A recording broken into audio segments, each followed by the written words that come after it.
Assalamualaikum warahmatullahi wabarakatuh. Sampurasun. Saya Anton Carlian, Irjen Purnawirawan, lahir di Tasikmalaya.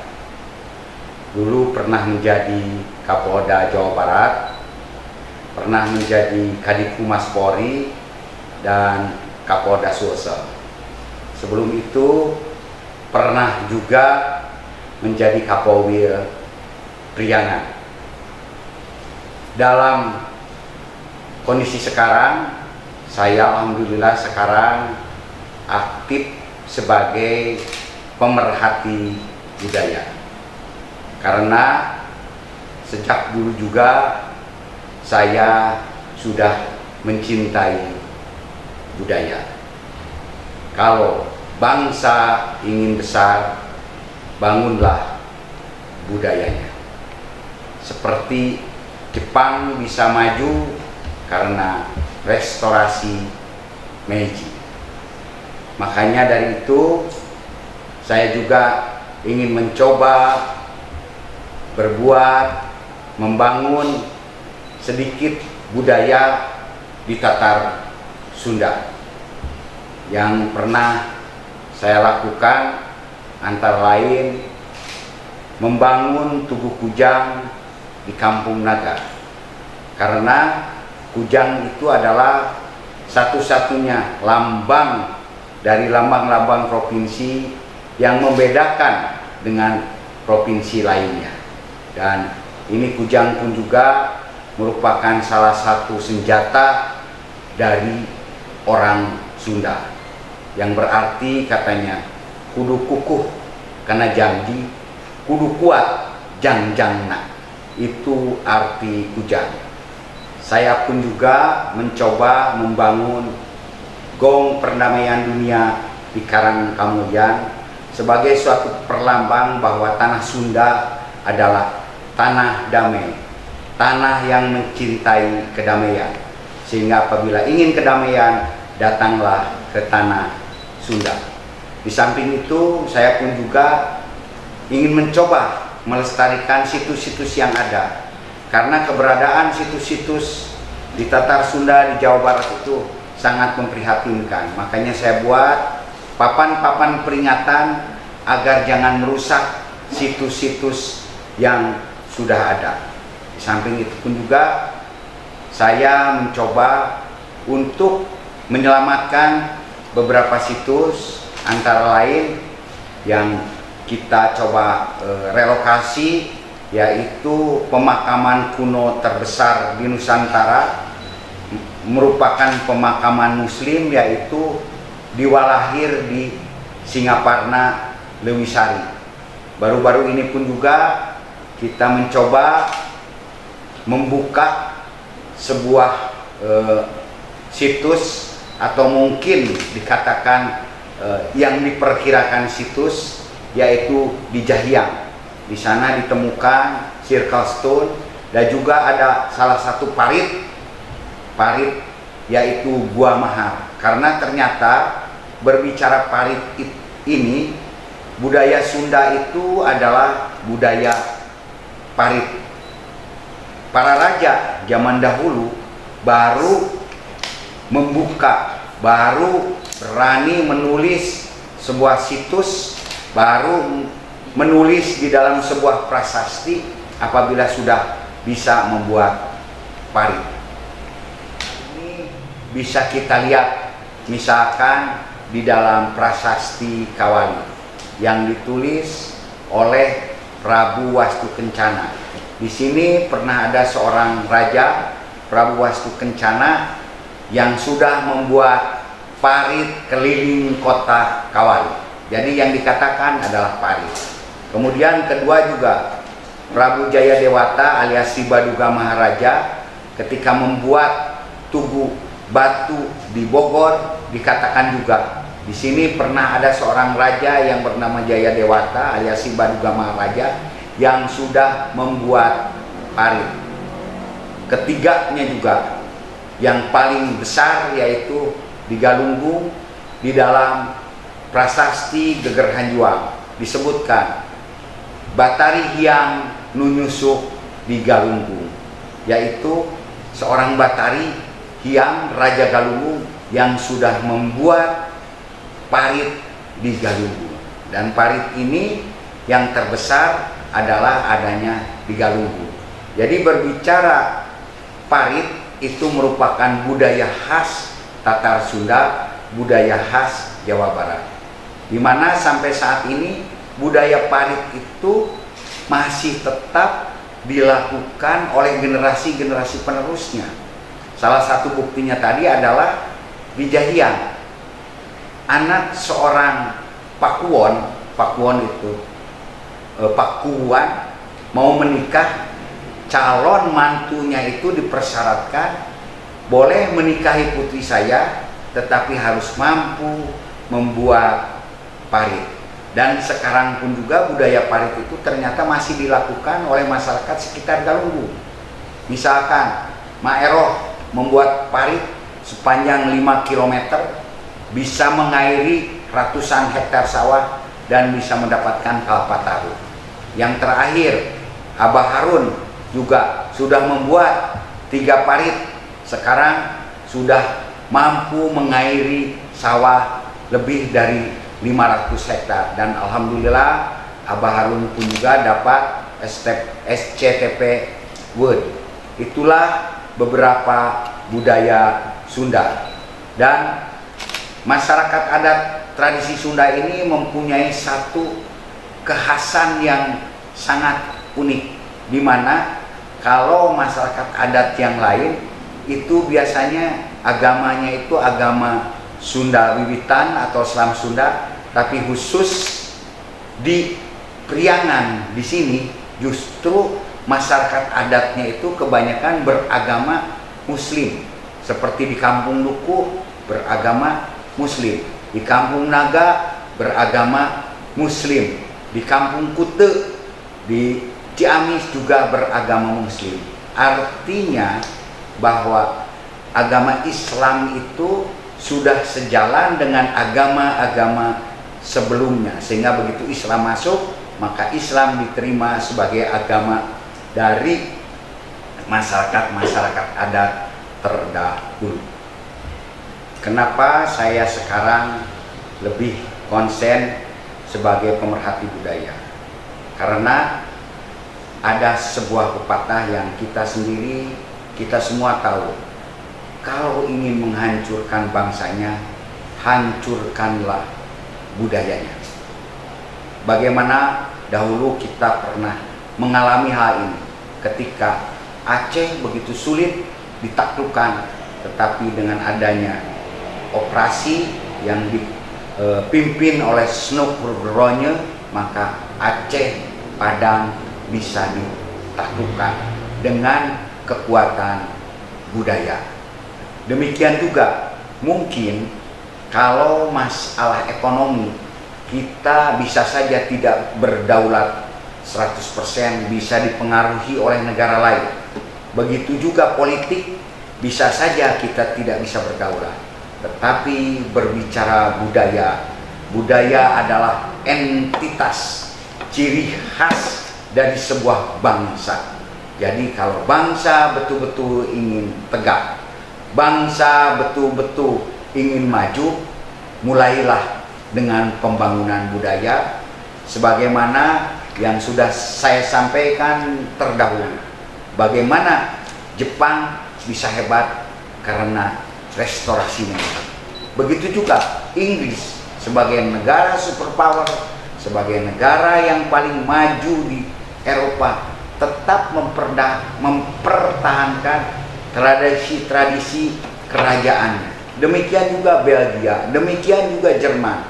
Tetap tradisi-tradisi budaya itu tidak tinggal. Kita boleh maju, kita boleh era global, tetapi ketika berbicara budaya, kita harus berdaulat.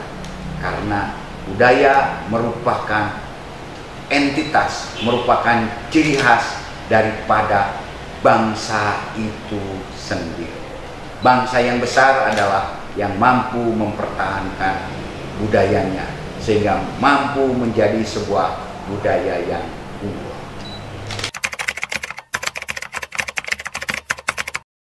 Menambahkan juga tentang budaya, kita boleh membangun budaya, tetapi jangan sampai terjebak pada spirit kesukuan yang berlebihan.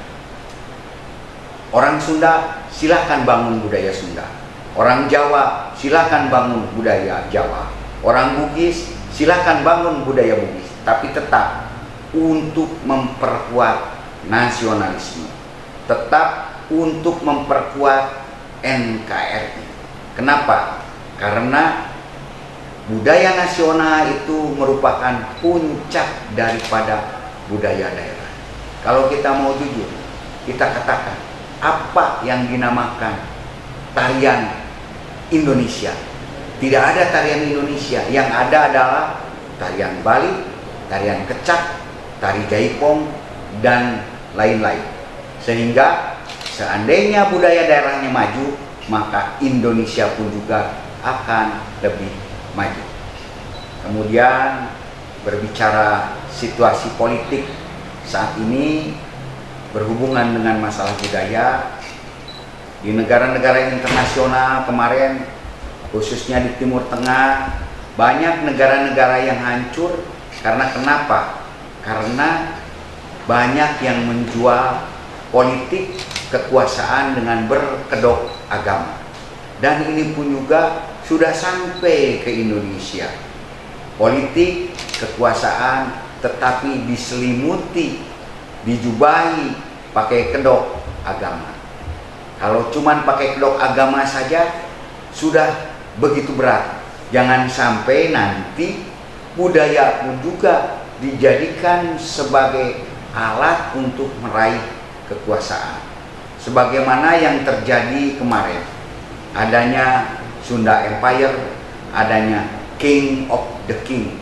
Bukan kita tidak menghormati kerajaan, kita sangat menghormati kerajaan, karena Indonesia tidak mungkin lahir tanpa kerajaan. Tetapi ketika 17 Agustus tahun 1945 seluruh kerajaan sudah sepakat menjadi Negara Kesatuan Republik Indonesia. Jangan ada lagi yang bermimpi untuk membuat kerajaan di Indonesia, karena ini sudah menjadi kesepakatan bersama. Silahkan spirit-spirit kerajaan bangun, tetapi untuk membangun budaya daerahnya masing-masing. Karena dengan dijualnya budaya, dengan dijualnya agama, ini akan menjadikan satu disintegrasi, akan menjadikan satu perpecahan di antara kita. Makanya jaga, kalau dengan agama saja bisa sangat memberatkan, apalagi kalau nanti politik ini bisa masuk ke ranah budaya, ini akan sangat berat sekali bagi bangsa Indonesia. Karena salah satu fondasi terkuat dari bangsa Indonesia karena keragaman budayanya. Sehingga apabila budayanya diruntuhkan, akan runtuhlah bangsa Indonesia. Padahal kita semua sudah paham, Bhinneka Tunggal Ika, berbeda-beda tetapi tetap satu. Dan kalau kita tetap bersatu, insya Allah kita akan kuat. Al-Ittihadu Quwwatun, kekuatan itu sesungguhnya ada di dalam kebersamaan. Satunya budaya, satunya ekonomi, satunya politik, dan satunya agama. Semuanya harus saling bersinergi, memberikan kontribusi, tidak bisa berdiri sendiri. Budaya pun juga di era global ini harus tetap dipertahankan. Sehingga dengan demikian, mari kita bangun daerahnya masing-masing. Terutama sekarang ada sebuah program dari pemerintah, yaitu desa wisata, desa budaya. Tapi wisata itu harus mampu memberikan satu edukasi yang lebih. Makanya kebetulan saya ada salah satu binaan tempat wisata, yaitu Batu Mahpat, di sana punya konsep bermain sambil belajar dengan mengenalkan budaya dari daerahnya masing-masing, terutama dari daerah Sunda. Jawa juga bangun budaya Jawa, Bugis bangun budaya Bugis, Madura bangun budaya Madura.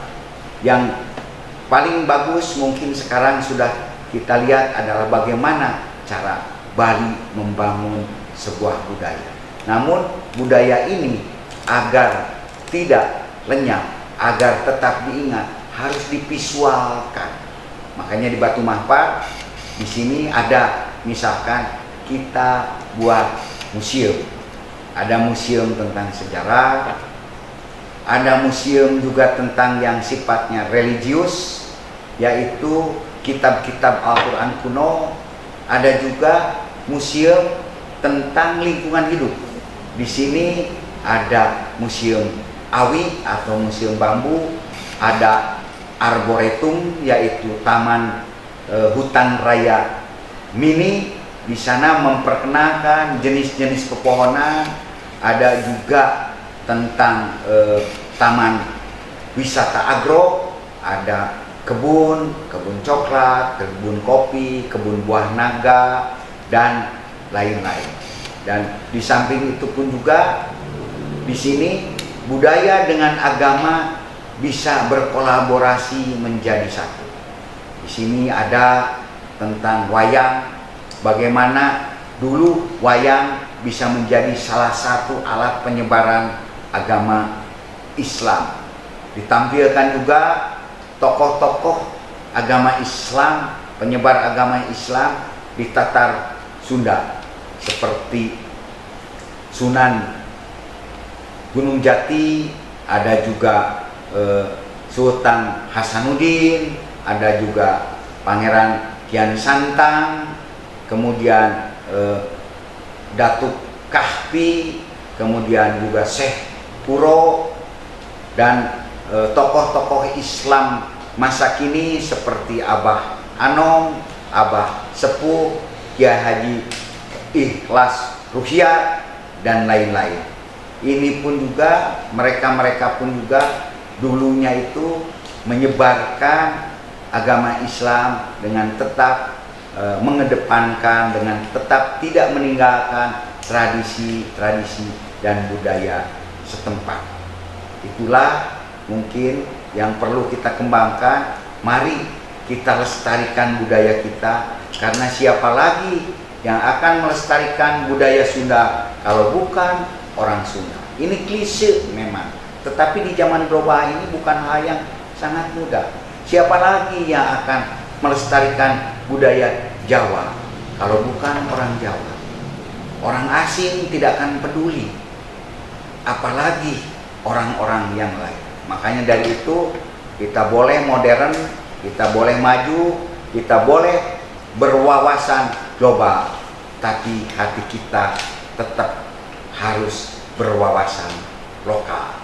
Kita lahir di sini, kita hidup di sini, kita makan juga makanan-makanan khas Sunda. Kita harus tetap cinta kal lemah cai.